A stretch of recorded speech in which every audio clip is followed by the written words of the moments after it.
Eu quero declarar sobre o seu coração a paz de Deus. Eu quero declarar todo cansaço, todo sono. Sentir que vocês estão um pouquinho com sono, sentir que vocês estão um pouquinho cansados. Eu quero declarar que isso caia por terra, não atrapalhe o seu entendimento daquilo que vai ser derramado dos céus. Eu declaro sobre o seu coração, talvez que está enfermo, talvez você está doente, está com dor de garganta, que você está com febre, você está com dor de cabeça, você está com alguma dor que tem incomodado você. Eu declaro agora em nome de Jesus, cura.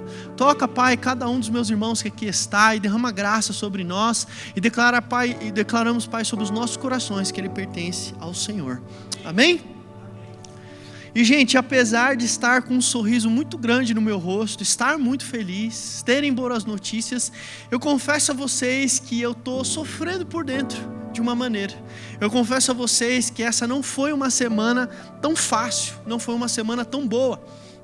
Pode parecer esquisito falar isso, mas a morte do Charlie Kirk mexeu muito comigo. Era alguém que eu acompanhava, era alguém que eu gostava de ouvir as ideias, ver o posicionamento dele, e o assassinato dele mexeu muito comigo. Só que, meus irmãos, o fato é que não mexeu tanto comigo o assassinato dele, quanto a forma como as pessoas reagiram à morte dele. Porque nós temos irmãos que morrem por amor a Cristo quase todo dia. Em nações perseguidas, nós temos a moça que foi morta no vagão do metrô, nós temos pessoas sendo mortas aqui na nossa cidade. E pode parecer frio, pode parecer apático, mas não foi a morte que mexeu muito comigo. Foi a reação das pessoas. Foi ver pessoas celebrando uma família crescer sem pai. 2 crianças crescerem sem pai, celebrando e falando, precisamos matar outros, precisamos continuar, não podemos parar. E eu relutei muito para trazer essa palavra, porque ao ouvido desapercebido pode parecer proselitismo político, e não é sobre isso que eu quero falar, e não é sobre isso que eu vou falar. Então eu relutei para trazer essa mensagem, mas eu creio que o Evangelho não é o lugar para covardes. O dia que a gente não tiver coragem e nem a disposição de pregar o que o Senhor está nos levando, por medo, por consequências, por algo, a gente fecha a igreja, nós paramos de fazer o que fazemos, nós encerramos o que estamos fazendo. Então eu decidi trazer essa mensagem, mas eu confesso que ela nasceu de um coração ferido, de um coração que tem olhado o mundo e tem visto uma apatia e um desprezo pela vida de uma forma tremenda. Eu não sei se também é um sentimento que você carrega, que você olha e fala, para onde nós estamos indo?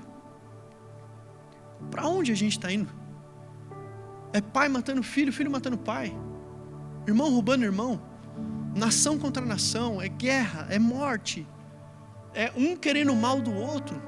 Nós vemos nos nossos contextos o patrão roubando o empregado roubando o patrão. A gente vê, a gente olha, cara, para onde o mundo está indo? As notícias, as coisas que têm acontecido, têm mexido muito comigo. E eu olho assim, eu vejo o colapso, de fato, do mundo do qual vivemos. Isso nos dá um sentimento de revolta, dá um sentimento de insatisfação, dá um sentimento de injustiça, dá um sentimento de dor, é angustiante para aqueles que sentem isso. E eu confesso que essa semana isso foi um pouco vivo dentro de mim. Mas o que eu quero falar aqui não é a respeito do que aconteceu, mas qual é a nossa resposta para todas essas coisas? Qual a resposta que nós temos para isso? É por isso que o título da mensagem de hoje é a resposta do reino. Qual a resposta de Deus para tudo isso que nós estamos vivendo? Porque se nós formos se deixar ser levados pelo esse sentimento de angústia, de injustiça, o que será levantado é uma revolução. O que será levantado é um motim, é raiva. E meus irmãos, o único justo que eu conheci se entregou no madeiro, sangrou por mim e por você. E o que ele espera dos seus seguidores não foi espada, morte e revolução. Foi a palavra viva dele, sendo passada de geração em geração. E isso tem que ser claro em nós. A resposta que nós damos a um mundo caótico, segundo a visão do Senhor. Então abra comigo em Romanos capítulo 12, no verso 17.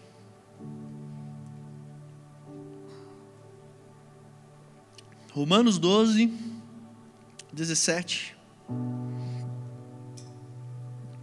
Diz assim a palavra de Deus: Não retribuam a ninguém mal por mal. Procurem fazer o que é correto aos olhos de todos. Façam todo o possível para viver em paz com todos. Amados, nunca procurem vingar-se, mas deixem com Deus a ira, pois está escrito: minha é a vingança, eu retribuirei, diz o Senhor. Pelo contrário, se o meu inimigo tiver fome, dele de comer. Se ele tiver sede, dele de beber. Fazendo isso, você amontoará brasas vivas sobre a cabeça dele. Não se deixem vencer pelo mal. Eu vou repetir esse texto. Não se deixem vencer pelo mal, mas vençam o mal com o bem. Vamos orar. Jesus, a Tua palavra é viva, real e é luz para os nossos pés, os nossos caminhos, é direção para a nossa vida. Deus Todo-Poderoso, que o Senhor possa agir em nós, quebrar, Deus Todo-Poderoso, toda barreira que impede o nosso coração de perceber a Sua voz, de entender o que o Senhor tem para nós e de estarmos ligados em Ti. Eu oro, Pai, em nome de Jesus. Amém. Meus irmãos, eu confesso a vocês que esse é um dos textos mais difíceis para mim ler. Porque eu sou uma pessoa reativa, eu sou uma pessoa de muita emoção. Então, quando o mal está diante de mim, a minha reação não é o que Paulo está aconselhando. E pouco se fala sobre esse texto, porque ele mexe na essência de todos nós. Esse texto ele revela um pouco do mais profundo do Evangelho. Ele não fala de quando você estiver bem, ele não fala de quando você estiver prosperando, ele não fala de quando você estiver tempo de paz, ele não fala de quando você tiver os seus filhos, de quando a sua casa estiver estabelecida, ele fala do tempo de dor. E a forma como Deus espera que nós vamos reagir. E falar sobre dor é algo que para nós, meus irmãos, é muito difícil. Porque a gente consegue pensar em exemplos talvez muito rasos. Talvez alguém que te fecha no trânsito, talvez alguém que te xingue ou fale algo que te ofenda. Mas quando a gente vai para o extremo do que a gente está passando, pode chegar num ponto que a gente acha que é justo como nós vamos reagir. Acha que é justo aquilo que nós temos preparado.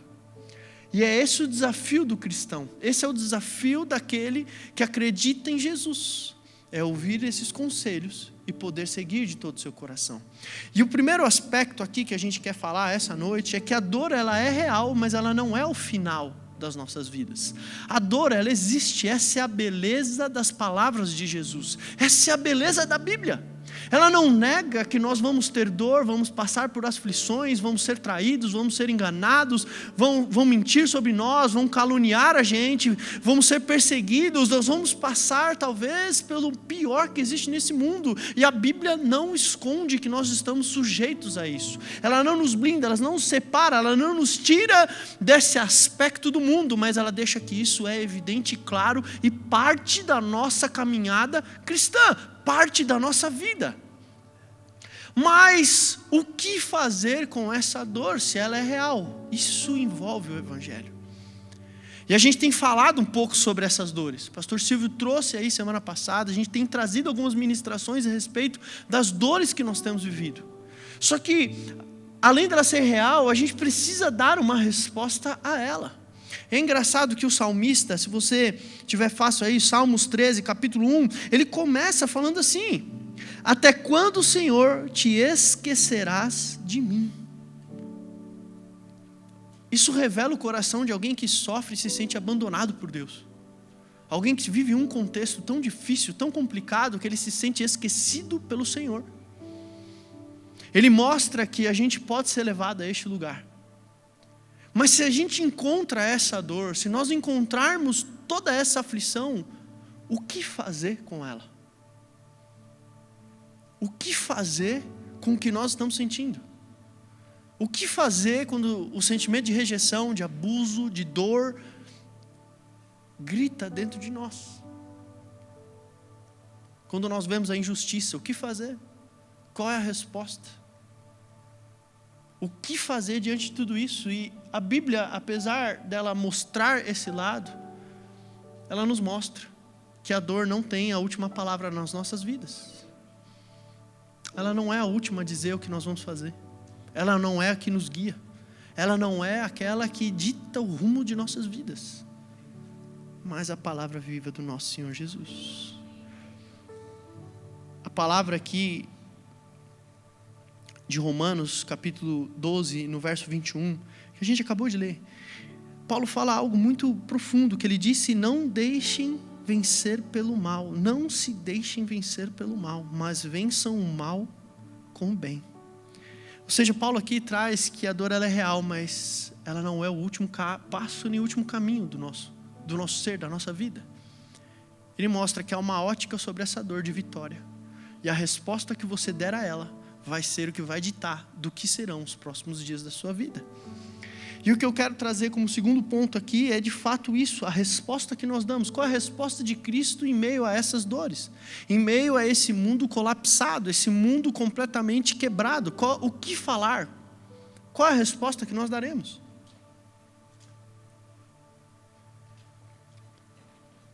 Romanos 12, 17, ele abre falando: não retribuam a ninguém mal por mal. Essa é a resposta de Cristo para as nossas dores.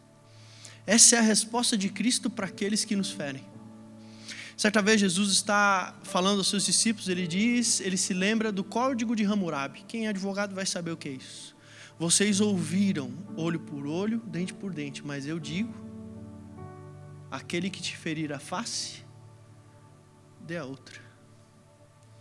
Jesus ele entra com uma contracultura total daquilo que nós esperamos para aquele que é ferido.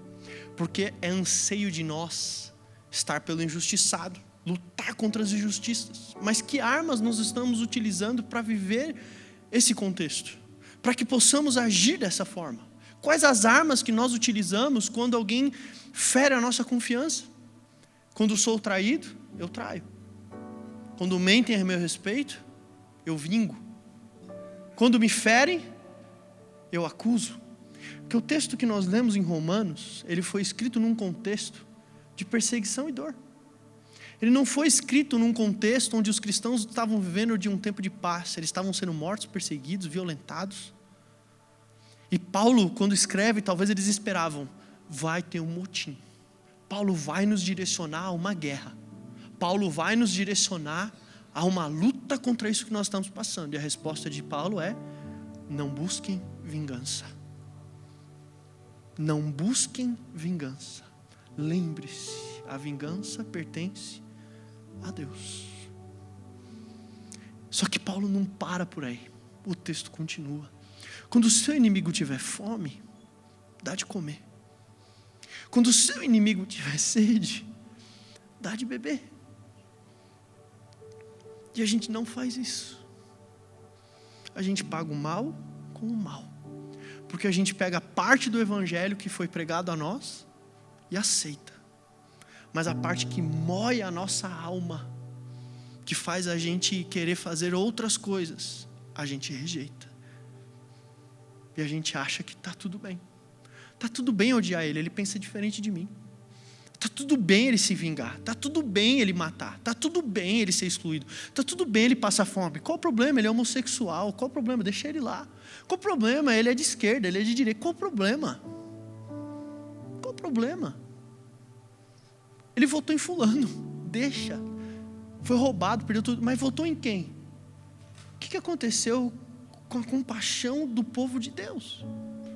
Ela está sendo roubada, para que a resposta que a igreja está dando não é a resposta de Cristo, mas uma resposta da carne. Porque a gente vê tanta injustiça, vê tanta coisa errada, que a gente justifica agir dessa forma. Só que a gente se esquece do texto que Paulo nos dá. Essa é a parte difícil do evangelho que talvez você não está ouvindo por aí, mas que ela precisa voltar a ser ministrada na igreja. Porque se a gente não der a resposta de Cristo, não tem sentido fazer o que fazemos, meus irmãos. E é engraçado que no Sermão do Monte, Mateus capítulo 5, no verso 38, nosso Senhor Jesus diz algo muito profundo também. Que foi o que eu acabei de falar do olho por olho. Vocês ouviram o que foi dito, olho por olho, dente por dente. Mas eu lhes digo, não resistam ao perverso. Se alguém lhe ferir a face direita, ofereça-lhe a outra.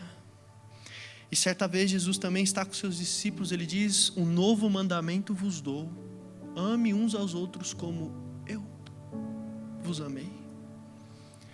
Ele coloca o evangelho num lugar muito mais profundo, muito mais denso, muito mais radical do que a gente imagina. E nós estamos falando de um cara que foi humilhado, traído, cuspido, morto, sangrou no madeiro. Imagina se a última mensagem de Jesus for: peguem as espadas, ateiem fogo e destruam tudo. Será que hoje estaremos reunidos contando os seus atos, contando as suas vitórias, contando a sua história? Uma revolução, meu irmão, pode durar 50, 10, 100, 200, 300 anos. Mas uma mensagem que ecoa de geração em geração, ela só pode estar enraizada em algo maior do que nós mesmos. Algo que vem do alto. Porque essa resposta, ela é impossível de ser dada. É impossível você viver algo como eu vivi, como eu falei, e imediatamente você falar que Deus abençoe.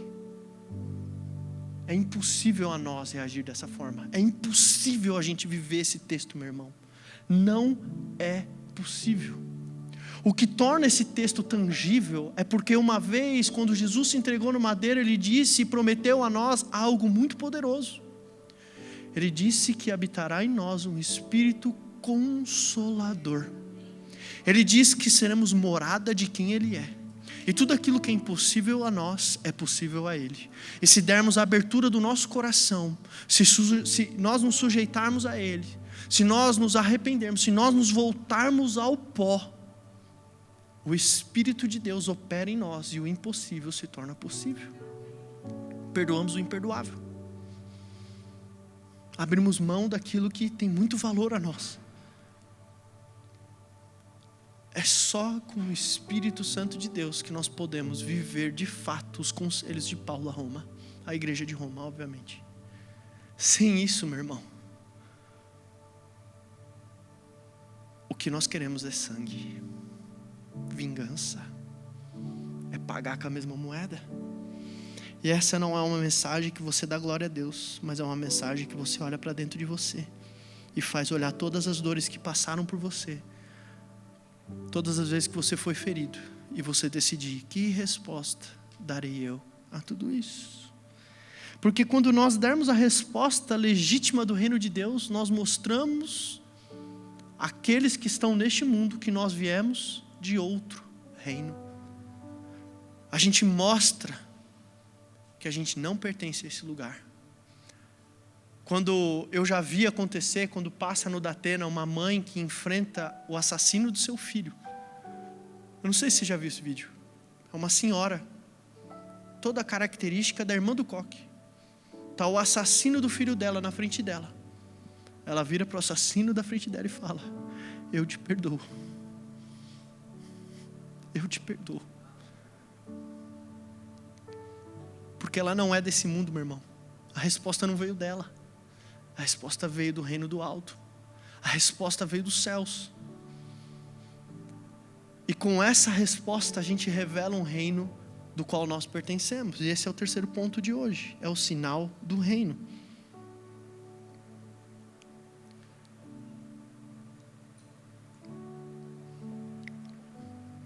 Em Mateus capítulo 24, no verso 12, a gente lê algo que é muito latente nos dias de hoje.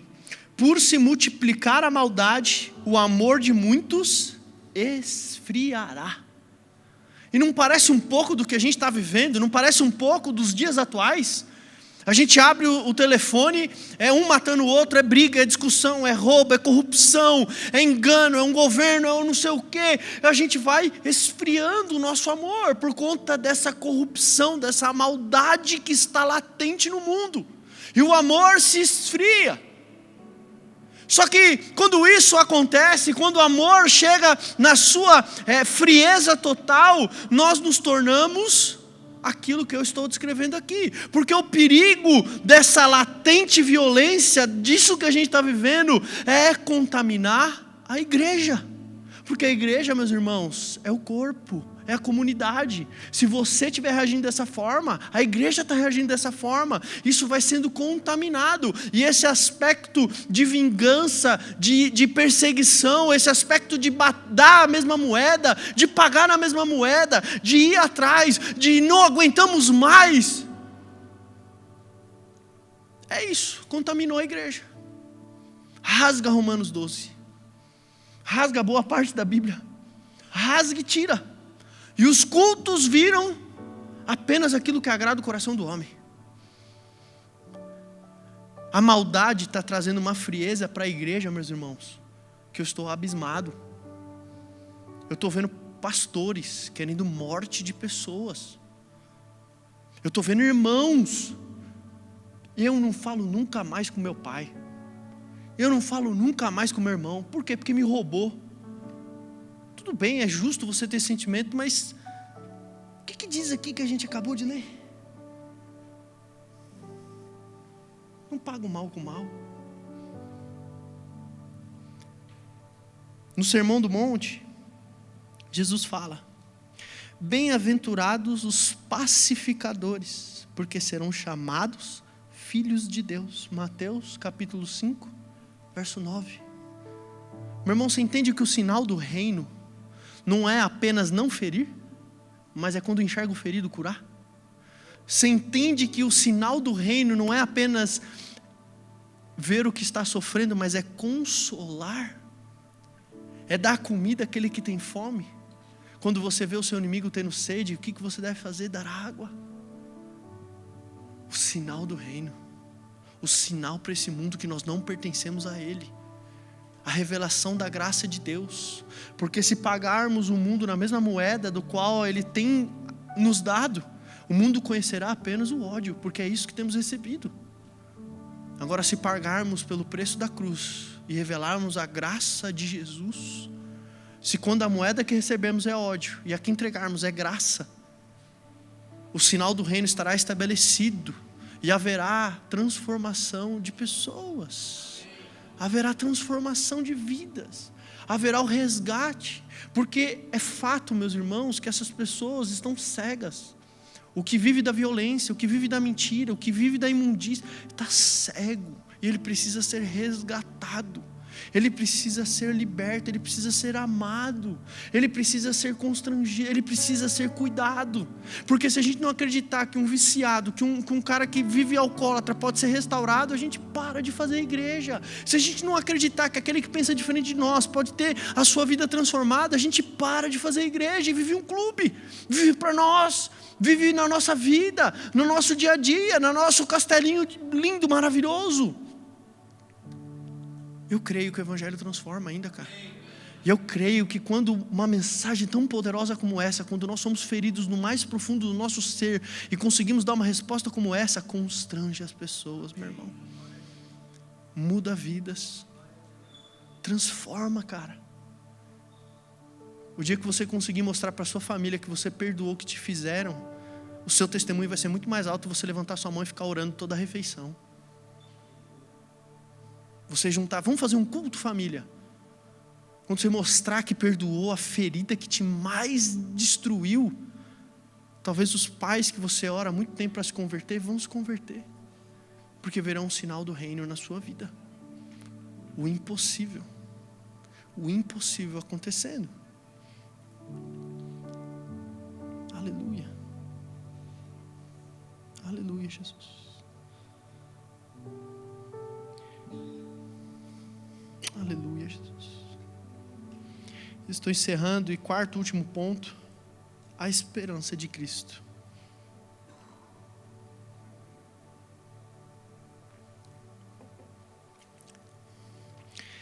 Romanos 12, 21, ele traz uma clareza em nós, que ele disse: não se deixem vencer pelo mal, mas vençam o mal com o bem. O que esse texto revela a nós?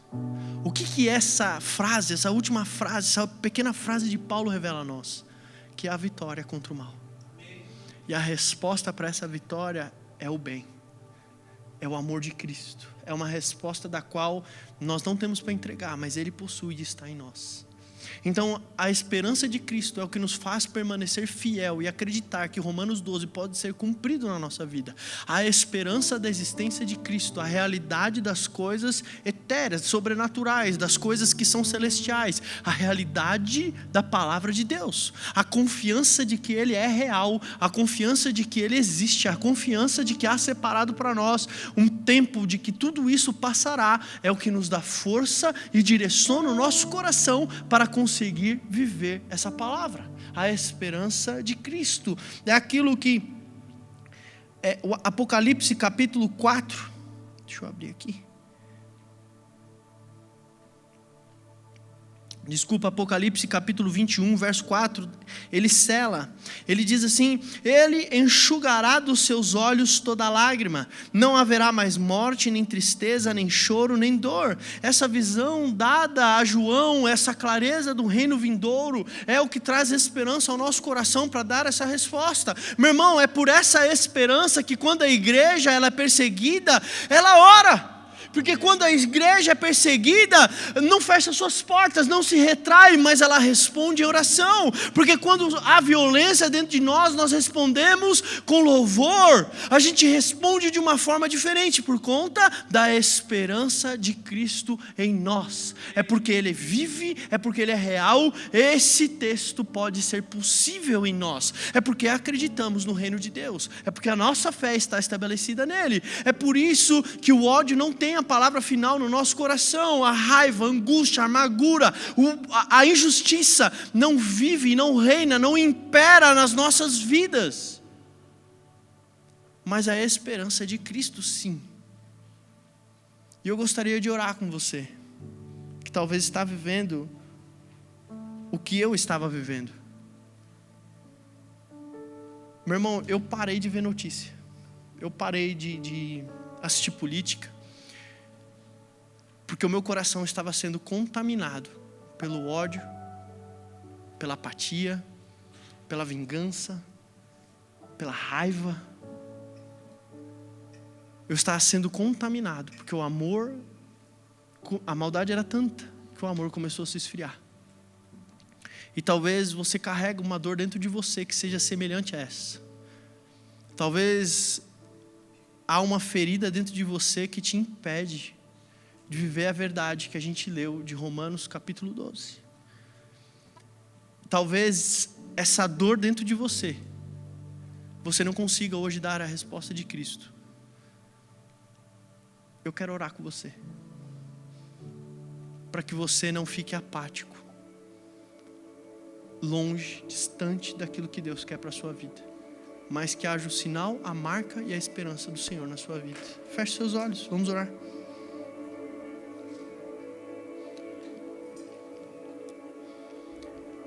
Senhor Jesus, eu sei que é difícil, Pai. Eu sei que dentro de nós há áreas tão profundas e tão escuras, tomada pela treva, Pai, que estão escondidas no nosso ser. Que quando nós ouvimos perdoar quem nos ofende, abrir mão da vingança, a reação de quem somos, Pai, é rejeitar essa mensagem.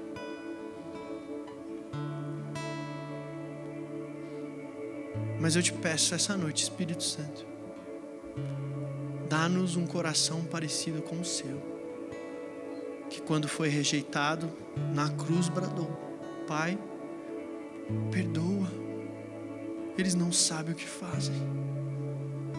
Dá-nos um olhar, Jesus, como o teu. Quando o leproso se aproximava, sabia que tu eras a cura, Jesus, e não o rejeitava. Dá-nos, Pai, um amor capaz de alcançar a prostituta, o apartado da sociedade, o que que pensa diferente. Dá-nos um olhar, Deus Todo-Poderoso, para quando encontrarmos aquele que está tomado por demônios, vive em cemitérios, poder declarar o Teu nome e ele ser livre, Jesus, e se tornar um missionário da Tua palavra.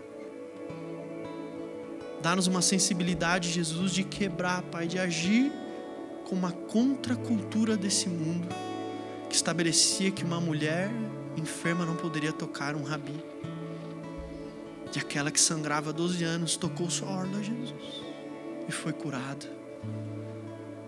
Dá-nos, Pai, um coração como o seu, que não buscou glória para si, mas se sujeitou, se entregou, enfrentou a morte, a perseguição. Um coração, Deus Todo-Poderoso, que quando foi morto, não pediu aos seus discípulos por vingança, mas os orientou a ir por todo mundo, pregar o Evangelho, batizar e fazer discípulos. Nos ajuda, Jesus, a reagir como o Senhor reage à violência do mundo, porque ela não é novidade. No teu tempo a corrupção estava às claras, pessoas eram mortas em praça pública, eram colocadas no madeiro como o Senhor foi. E o Senhor não levantou guerreiros para se livrar da opressão política. E talvez por isso tão poucos te apoiaram, Jesus. Tão poucos aderiram à Tua palavra. Nos ajuda, Jesus, a ir contra, Pai, toda uma cultura estabelecida, Jesus, de vingança. Nos ajuda a dar o sinal do Teu reino, que Tu és real ainda, Pai. Eu oro, Pai, pelos meus irmãos, que talvez foram feridos no mais profundo do seu ser. Talvez, como eu trouxe o exemplo, pessoas que foram abusadas, Pai. Espírito Santo, toca cada um de nós essa noite. Talvez pessoas que foram esquecidas, abandonadas pelo seu pai, pela sua mãe, rejeitadas.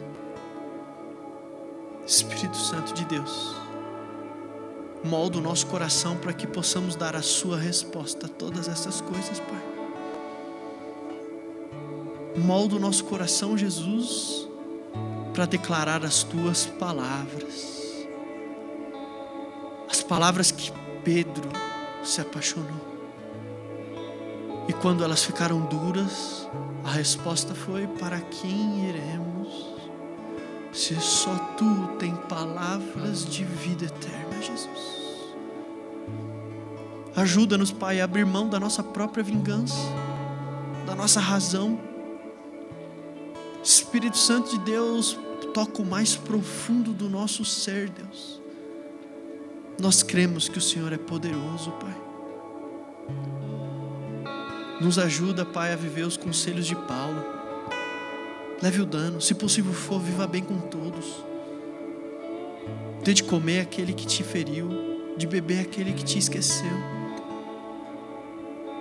Jesus, leva-nos a viver um evangelho verdadeiro, Pai. Que quando é provado pela dor, a resposta não seja, Pai, a traição, mas o quebrantamento do nosso ser, Pai, diante da Tua presença. Espírito Santo de Deus, nós não pedimos essa noite por um estrondo, por um grito. Nós te pedimos, Pai, muda as nossas vidas. Liberta, Pai, o nosso ser que está cativo. Liberta a mente, Pai, de cada irmão que está aqui, Pai, que talvez está preso no seu passado, que se revolta até os dias de hoje. Jesus, nós confiamos que essas palavras são um caminho do qual o Senhor espera que os nossos pés percorram. Mas da mesma maneira que certa vez Paulo falou: o mal que eu não quero fazer, eu acabo fazendo. E o bem que planejo fazer, acabo por não fazendo, Pai. A Assim, às vezes, o nosso coração se sente. Sabemos qual é o caminho que devemos tomar, mas por alguma razão, Jesus, os nossos pés vacilam e tomamos um caminho que não lhe agrada. Por isso te pedimos, Pai, nos resgata, assim como aquele que foi resgatado na parábola do bom samaritano, que foi desprezado pelos senhores da lei, desprezado pelo sacerdote, desprezado pelo que tinha prazer na tua palavra, e foi amparado pelo samaritano, que cuidou das feridas, pagou a estadia, estendeu a mão a quem estava caído. Hoje, Deus Todo-Poderoso, nós estamos caídos, fragilizados pelas dores e feridas do nosso ser, Pai, por um passado cheio de marcas. Pedimos, Pai, passa nessa rua e nos leva, Pai, para ser cuidados por Ti, Jesus. Nos leva para ser cuidados pelo Senhor, para que o Teu óleo seja derramado nas nossas feridas, Pai, para que as cinzas, Deus Todo-Poderoso, dê lugar para a alegria, Jesus. Espírito Santo de Deus, abre os olhos da Tua igreja, Jesus. Não a deixe cair na tentação de trazer a vingança pelas próprias mãos, Pai, nem dividir o povo, colocar pai contra filho, filho contra pai, dividir os irmãos, Deus. Abre os olhos da Tua igreja, Jesus, para que a resposta seja dada, seja a Sua, Deus. Eu oro na autoridade e no poder do nome de Jesus.